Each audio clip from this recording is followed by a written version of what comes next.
How we doing, everybody? It's Wardy here, and as you guys can see, we have some big Mets updates to get into surrounding a lot of their top prospects. In today's show, we're going to deep dive the latest standout performances for prospects like Mitch Voit and the newcomers, Emilien Pitre, Gary Gill-Hill, Mr. Jefferson Rojos, Sammy Stafura, as well as Billy Amick, Aiden Smith, everyone and your mother. This is a complete prospect breakdown as to what is currently happening in the Mets farm, and especially the newcomers and the immediate impact that they're making in the Mets organization. Why should Mets fans get excited about these guys? Which ones could we see at the major league level sooner rather than later? And everything else in between is what we're going to deep dive in this one. Hit that like and subscribe on your way in, and let us know your thoughts, reactions, and most certainly analysis in the comments down below. And after watching this, make sure to check out our latest Mets prospect breakdown deep dive on their latest top 10 to top 15 rankings that we did a couple of days ago in a live stream fashion, as well as again letting me know your thoughts, reactions, and most certainly analysis again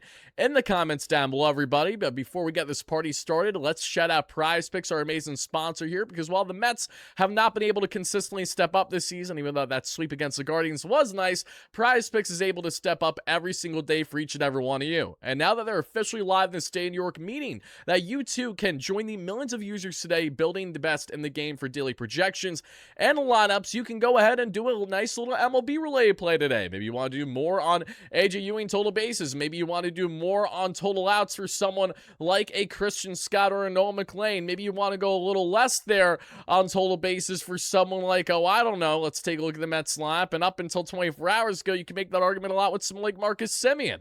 Whatever the play that you would like to make, whether it's MLB related or just sports as a whole with UFC, of course, NBA, NHL, NFL seasons right around the corner. Look no further, PrizePicks is there for you. So don't wait, don't hesitate. Download the PrizePicks app today, link down below, because when you download the app and use our promo code HMA, play $5 and win with that first play. Whatever play you end up doing, you automatically win $150 as well. Again, use promo code HMA, play $5 and win $150 too. Shout out to PrizePicks, it's going to be right. And jump right into today's discussion. So I know you guys can probably see beside me, what are those highlights exactly? Well, those are just some key highlights from Mets prospects over the past 24 hours. And I would really like to begin today's discussion by getting into a prospect that honestly, from first learning about him less than a week ago to now watching him and watching a lot of his highlights, a lot of his film, seeing how fantastic of an offensive approach he's had this year, I, like many others, have come to the conclusion that the Mets have themselves a really fun prospect here. And yes, you guessed it, let's talk some Emilien Pitre. So as we know, Pitre, for those that are unaware,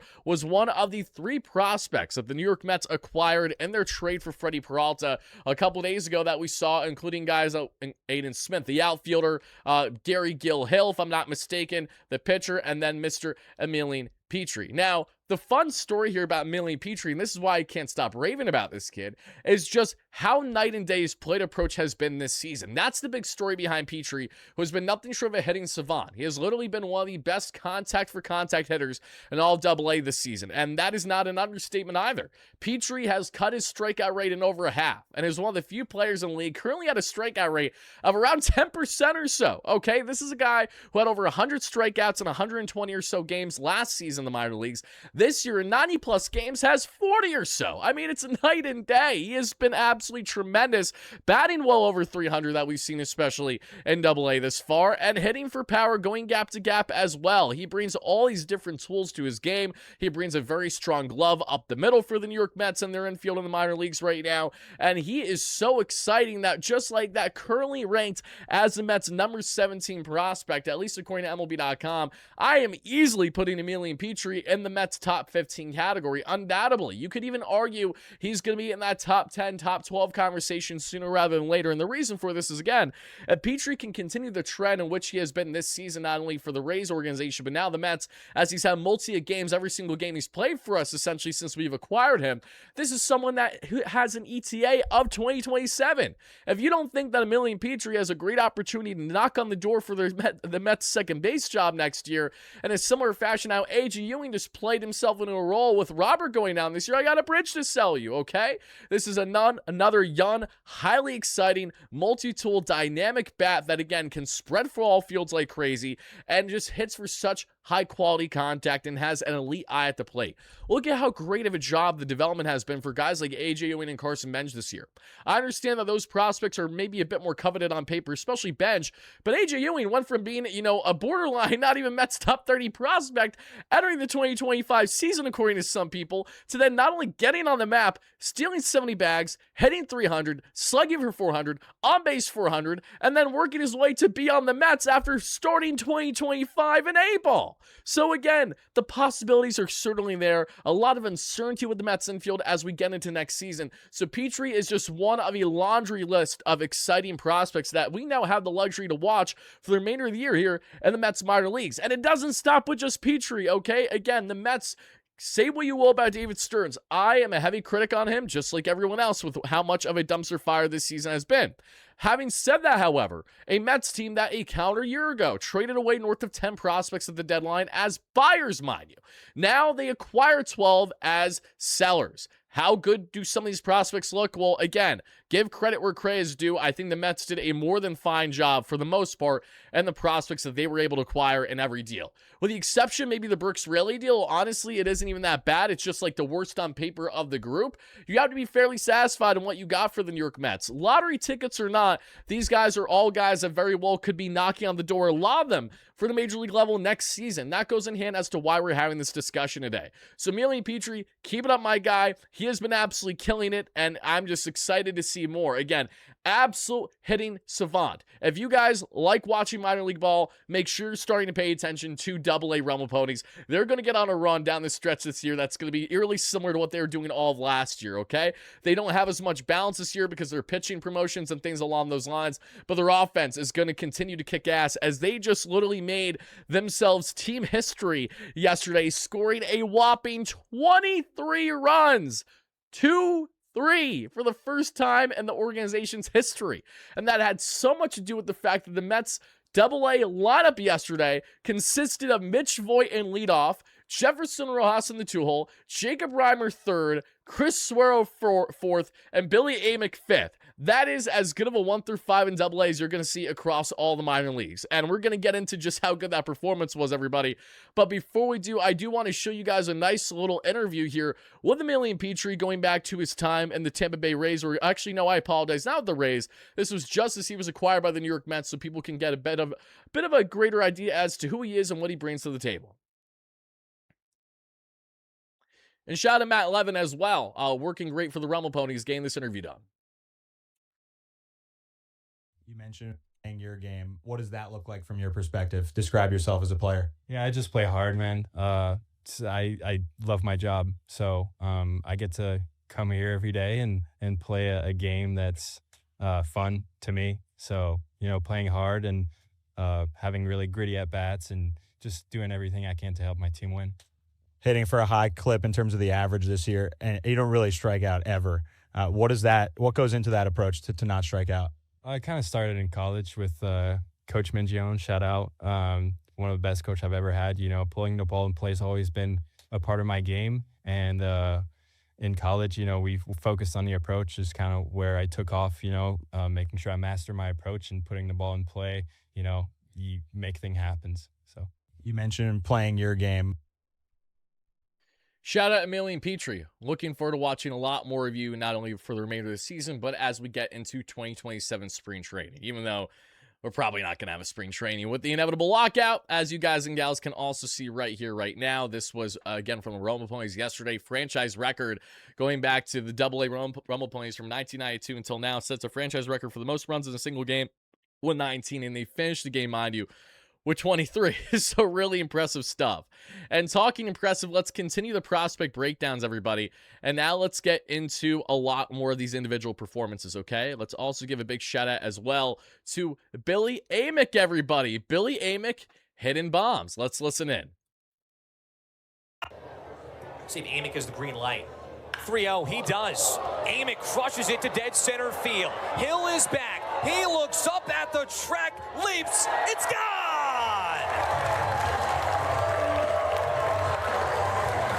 That's why you give Amick the green light. See if Amick is... So most certainly did Amick get the green light there, as that was on, yes, a 3-0 pitch. Amick, that was his second home run of not only being a New York Met, but Amick actually went on to have, I believe, 2 home runs in this game as well, in this blowout for the Remo Ponies as well. He already has 3 in the organization since the Mets acquired him over the past number of days. And Billy, who was currently ranked as the number 22 or so prospect in the Minnesota Twins organization, along with what we saw in Bruin Agbayani, who Bruin was just in their top 30 or so, Amick is not even viewed as necessarily a top 20, top 30 prospect, depending on how the Mets do the rankings. I think Billy's out, obviously, in that top 20, top 25 category, absolutely. And he has very big swing and miss numbers, eerily similar to Ryan Clifford. That's our main reference, our top first base DH prospect in Syracuse, who's had another kind of up-down season. Trying to eliminate that strikeout rate to get it below 30% is obviously important. Both Billy and Ryan have struggled to be able to do so consistently. And when Amick was acquired by the New York Mets, he still had a strikeout rate of over 30% in the minor leagues this year, but a lot of power behind his swing as well. And that's what the Mets are banking on with someone like Aiden, who is very kind of feast or famine with his offensive approach. So after the Mets traded away their other hardest hitter in the organization a year ago, not named Ryan Clifford, but instead of Jesus Baez and the Ryan Helsley trade that we all wish to forget, sadly I don't nearly enough, Amick looks like he's entering the fold as one of the hardest hitters now, joining alongside Ryan Clifford and others there in the farm. But shout out Billy, things you absolutely love to see. As we continue on, everybody, I also did want to show you, I'm going to have a clip of him in a second, so I'll go back to talking about Gary Gilhill, but let's also now take a look at the top prospect in the New York Mets organization, and that is Jefferson Rojos with his first hit officially as a Mets prospect. 12 of your 14 hits over the last 3 innings. Just unbelievable. 1-2, Rojas grounds it left side, it's a base hit. And the Mets' #1 prospect has his first hit, a part of the New York Mets organization. So for those that don't know, my co-host for the Straight Out Flushing podcast on the New York Post Sports YouTube channel, Dexter Henry, just did a fantastic interview actually with the broadcaster for the AA club from the Chicago Cubs to give us a greater deep dive as to what the Mets are getting in Jefferson Rojos and his game. So I highly implore you all to make sure to check out that breakdown on the New York Post Sports YouTube channel. It dropped yesterday. I dropped a new video for them today that's a bit on the Mets having fun again and Jeffrey Yan being right in the heart of that reality. So check out those respective videos whenever you get a chance. But Rojas, as we know, the consensus #1 prospect in the Mets organization, a top 60 to 65 prospect in all Major League Baseball according to current rankings. Rojas, who's likely going to project better as a third base profile than a shortstop, did actually get the start at short in this matchup, if I'm not mistaken, in which he looked more than fine. But Rojas's bat to ball skills at the age of 21 is exciting. Okay, a kid with a right around 800 OPS right now in the minor leagues. There's an absolute reality where he's touching Syracuse this year. And while I do not anticipate him to get to the major league level before the end of the season, he's absolutely someone that as soon as we get to next year is going to be competing for a spot, which is very exciting. It's one thing to have a bit of a youth movement because of a rebuild. It's another to have a youth movement in part because these talents are exciting. They are top prospects and they can impact you right away in a way that David Stearns' former employer, the Milwaukee Brewers, still do so greatly to present day. Again, say what you will about small market clubs, but there's one thing that they continue to lapse around the New York Mets, and at times the Yankees and other big market clubs, that's their ability to just be so damn good with player development and to actually maximize the value of their top prospects to make sure that they blossom, get to the major league level, and impact them relatively quickly into their careers. It's awesome to see the impacts of Noel McLean, Christian Scott, Zach Thornton, A.J. Ewing, and Carson Bench. That's the first of this new wave, but there's inevitably far more to come for the New York Mets as we get into 2027. That is why there's so much uncertainty surrounding the club in various ways. Now, another prospect that I have to rave about after having a very good day for the New York Mets this past day is Chris Suero. Voit at third, and a 1-2 pitch. Suero hits it softly, shallow left. Will this get down? It does, a base hit, and Voit scores. It drops in front of the left fielder, Mike Antico, and a bloop single for Chris Suero gets Binghamton on the board. In case you guys don't know by now, I love Chris Suero. He's one of my favorite prospects in the organization. He's a Bronx native that broke out on the scene last year for the Mets across 2 different levels, but really started a burst for that we saw in High A Brooklyn last season. This kid is so unbelievably athletic. A day ago, he's making a huge catch in center field on the warning track. The next day, he's playing catcher. The day after that, he's at first base. Pretty much every position, not named shortstop, third base, and second base, he can play comfortably for you at any level. And that is what you love about Chris Suero. Then you have the fact that he hits absolute bombs, okay? Suero might bat closer to the Mendoza line around 200, but he has an OPS of 750 north of 800 because he hits for immense power. It's funny that he had a little bloop single there. That's usually not as much as Suero's game. He's a very feast or famine hitter that we're seeing transitioning to full year in AA for the Rumble Ponies, but he is a damn good talent. He plays all over the place. He's been in leadoff for a good stretch of the year for the Rumble Ponies as well. He was batting more in the heart of the order in this one. Chris Suero is a kid that I'm excited to watch more of, and as we get a spring training or whenever we get a chance to see these guys kind of showcase themselves a bit more, I really do hope that we get to see someone like Chris Suero look like someone who actually could impact the Mets at some point in the next calendar year. So he's so athletic that alone is going to get him to the major league level. But the great question is he going to get to the major leagues because the Mets are going to need help at catcher because of, say, injuries next year? Or is he going to get to the major leagues because he's so versatile that they would actually have a level of comfortability having play a game at first, having play a game in the outfield if they really need him to, whatever the case may be. All I know is Chris Suero, if you can play 1, 2, 3, 4 plus positions, you are perfectly setting yourself up well as long as that bat can somewhat transition to the major league level. And speaking of a guy who I think is going to transition just fine to the major league level, let's get into it. Let's talk Mitch Voit, everybody. 3. Aiden in trouble. 0-1. Voit smacks it left center field. It's a base hit. Cuevas rounds third base. There will be no throw. Mitch Voit does it again. Voit is electric. Folks, we've been raving about Mitch Voit. Since Gain moved up to AA just over the past week and a half, he has been lighting the world on fire. Look at what Mitch Voit has done so far in AA, everybody.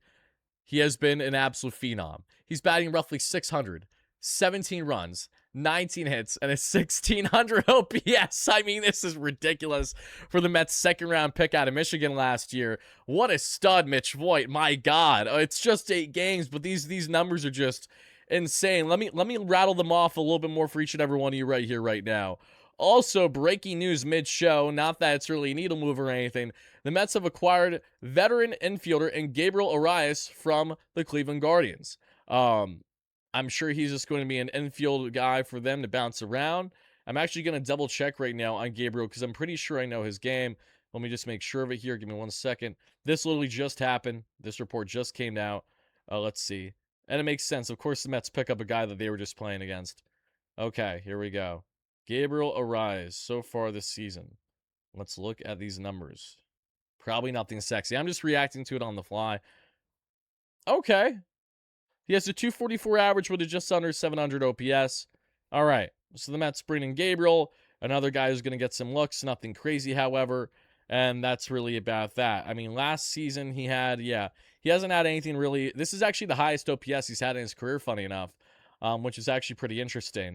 Definitely more of your contact guy at 11 home runs last year, 54 RBIs, and someone who I'm sure is known for the defense above all, as someone who can play shortstop or third base.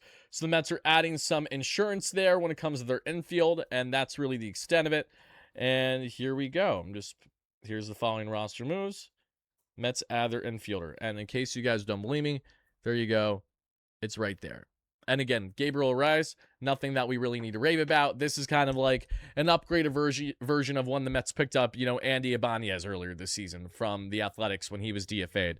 That's really kind of all this is. Just a guy that could come in, maybe give you some playing time if you need him to play, especially if the defense doesn't look great, and kind of go on from there. So, having said that, though, let's get back into Mitch Voit. His holy guacamole, has this kid been impressive.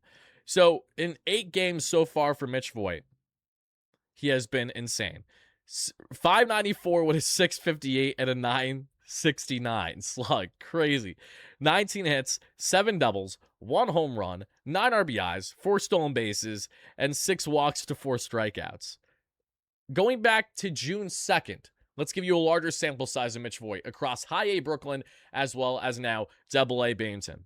He's batting .324 with a .431 on base, a .508 slug, good for a .939 OPS, as well as 13 doubles, 6 home runs, 33 RBIs, 26 stolen bases, and 28 walks and 30 strikeouts. I mean, talk about an impressive first official year, in the Mets organization. Mitch Voit, again, say what you will about David Stearns, but the one thing that Stearns has looked solid so far on has been multiple of his draft picks, right? Especially his first picks. Carson Bench gets to the big league level in 2 years into being drafted. Mitch Voit is 100% going to be at the big league level for the New York Mets at this rate, and that's going to be also 2 years since being drafted. So it's kind of all aligning nicely, and Voit wasn't even a first-round pick. Again, the Mets weren't able to draft until the second round as they took him out of Michigan. So you got to be excited about Mitch Voit and what he brings. On top of it, he had a 5-hit game in this 23-run victory for the Rumble Ponies. So it wasn't even like, it wasn't a big game. He had a 5-hit game. He's a hits god right now.